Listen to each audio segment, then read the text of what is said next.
Hi, everyone. I miss reading out loud with you, so I'm going to read Declaration of Conscience by Margaret Smith. Mr. President, I would like to speak briefly and simply about a serious national condition. It is a national feeling of fear and frustration that could result in national suicide and the end of everything that we Americans hold dear. It is a condition that comes from the lack of effective leadership in either the legislative branch or the executive branch of our government. That leadership is so lacking that serious and responsible proposals are being made that national advisory commissions be appointed to provide such critically needed leadership. I speak as briefly as possible because too much harm has already been done with irresponsible words of bitterness and selfish political opportunism. I speak as briefly as possible because the issue is too great to be obscured by eloquence. I speak simply and briefly in the hope that my words will be taken to heart. I speak as a Republican. I speak as a woman. I speak as a United States Senator. I speak as an American.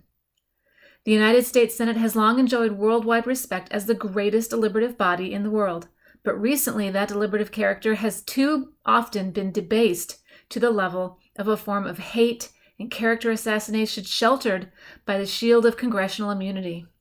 It is ironical that we senators can debate in the Senate directly or indirectly by any form of words, impute to any American who is not a senator or in any conduct or motive unworthy or unbecoming an American, and without that non-senator American having any legal redress against us.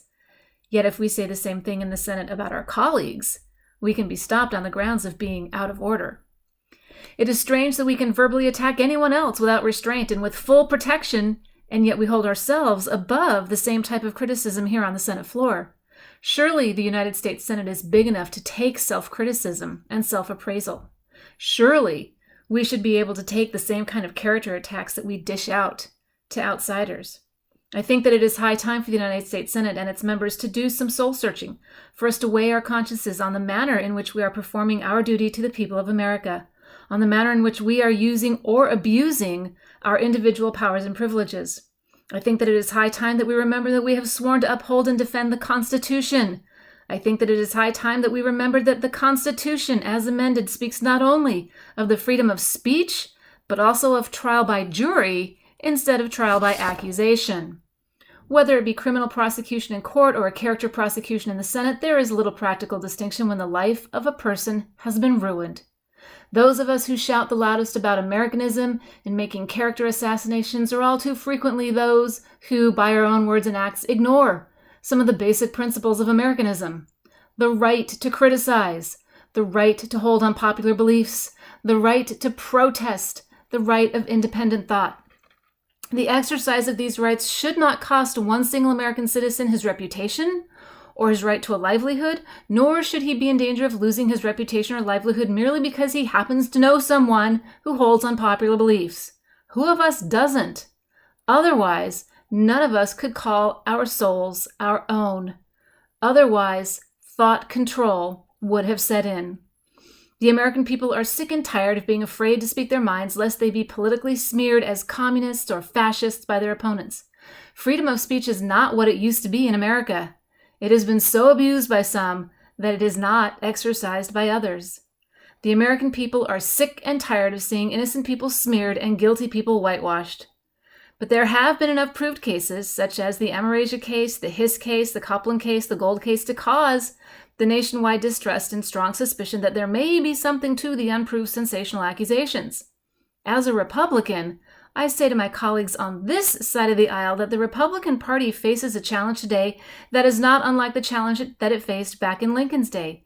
The Republican Party so successfully met that challenge that it emerged from the Civil War as the champion of a united nation, in addition to being a party that unrelentingly fought loose spending and loose programs.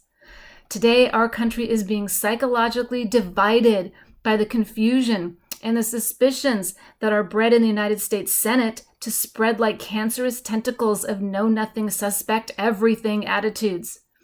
Today, we have a Democratic administration that has developed a mania for loose spending and loose programs. History is repeating itself, and the Republican Party again has the opportunity to emerge as the champion of unity and prudence. The record of the present Democratic administration has provided us with sufficient campaign issues without the necessity of resorting to political smears. America is rapidly losing its position as leader of the world simply because the Democratic administration has pitifully failed to provide effective leadership. The Democratic administration has completely confused the American people by its daily contradictory grave warnings and optimistic assurances that show the people that our Democratic administration has no idea of where it is going. The Democratic administration has greatly lost the confidence of the American people by its complacency to the threat of communism here at home and the leak of vital secrets to Russia through key officials of the Democratic administration. There are enough proved cases to make this point without diluting our criticism with unproved charges. Surely these are sufficient reasons to make it clear to the American people that it is time for a change and that a Republican victory is necessary to the security of this country. Surely it is clear that this nation will continue to suffer as long as it is governed by the present and effective Democratic administration. So every time she says Democratic administration, she means Truman. Yet to displace it with a Republican regime embracing a philosophy that lacks political integrity or intellectual honesty would prove equally disastrous to this nation. The nation sorely needs a Republican victory, but I don't want to see the Republican Party ride to political victory on the four horsemen of calumny: fear, ignorance, bigotry, and smear. I doubt if the Republican Party could, simply because I don't believe the American people will, uphold any political party that puts political exploitation above national interest. Surely we Republicans aren't that desperate for victory. I don't want to see the Republican Party win that way. While it might be a fleeting victory for the Republican Party, it would be a more lasting defeat for the American people. Surely it would ultimately be suicide for the Republican Party and the two-party system that has protected our American liberties from the dictatorship of a one-party system. As members of the minority party, we do not have the primary authority to formulate the policy of our government, but we do have the responsibility of rendering constructive criticism, of clarifying issues, of allaying fears by acting as responsible citizens. As a woman, I wonder how the mothers, wives, sisters, and daughters feel about the way in which members of their families have been politically mangled in the Senate debate. And I use the word debate advisedly. As a United States Senator, I am not proud of the way in which the Senate has been made a publicity platform for irresponsible sensationalism. I am not proud of the reckless abandon in which unproved charges have been hurled from this side of the aisle. I am not proud of the obviously staged, undignified countercharges that have been attempted in retaliation from the other side of the aisle. I don't like the way the Senate has been made a rendezvous for vilification, for selfish political gain at the sacrifice of individual reputations and national unity. I am not proud of the way we smear outsiders from the floor of the Senate and hide behind the cloak of congressional immunity and still place ourselves beyond criticism on the floor of the Senate. As an American, I am shocked at the way Republicans and Democrats alike are playing directly into the communist design of confuse, divide, and conquer. As an American, I don't want a Democratic administration whitewash or cover-up any more than I want a Republican smear or witch hunt. As an American, I condemn a Republican fascist just as much as I condemn a Democratic communist. I condemn a Democratic fascist just as much as I condemn a Republican communist. They are equally dangerous to you and me and to our country. As an American, I want to see our nation recapture the strength and unity it once had when we fought the enemy instead of ourselves. It is with these thoughts that I have drafted what I call a declaration of conscience. I am gratified that Senator Tobey, Senator Aiken, Senator Morse, Senator Ives, Senator Thye, and Senator Hendrickson have concurred in that declaration and have authorized me to announce their concurrence. The declaration reads as follows: We are Republicans, but we are Americans first.